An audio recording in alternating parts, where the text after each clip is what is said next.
جو ہم نماز پڑھتے ہیں وضو سے لے کر سلام پھیرنے تک، جو کچھ ہم اللہ کے سامنے کھڑے ہوتے ہیں، اللہ سے مناجات کرتے ہیں، یہ نماز کیا ہے؟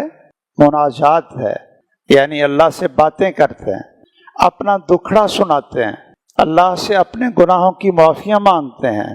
نماز میں یہی کلمات ہیں نا، اور اللہ کی تعریفیں کرتے ہیں، لیکن صرف الفاظ پڑھتے ہیں۔ اکثر نمازیوں کو، اب پتہ نہیں کتنے فیصد ہوں گے، نماز کا ترجمہ نہیں آتا جو 5 وقت ہم پڑھتے ہیں، نماز کا ترجمہ نہیں آتا۔ جو ہم کلمہ پڑھ کر مسلمان ہوئے، ہمیں کلمے کا ترجمہ نہیں آتا۔ جو ہم وضو کرتے ہیں، اس کے بعد دعا کرتے ہیں، دعا پڑھتے ہیں، اس کا ہمیں ترجمہ نہیں آتا۔ سورۃ الفاتحہ ہے، یہ نماز کا رکن ہے، اور یہ نماز ہے۔ سورۃ الفاتحہ کیا ہے؟ نماز ہے۔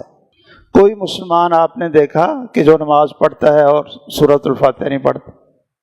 کوئی مسلمان دیکھا جو نماز پڑھتا ہے اور اس کو سورۃ اخلاص نہیں آتی، قل هو اللہ احد نہیں پڑھتا؟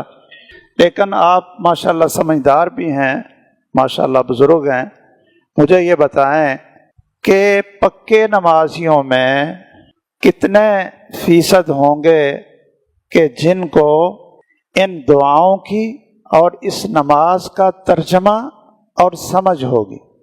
کتنے فیصد ہوں گے جی؟ کیا خیال ہے؟ کوئی اندازہ بتائیں؟ ہاں جی، 5% کو ترجمہ آتا ہے نماز کا، نماز کی دعاؤں کا۔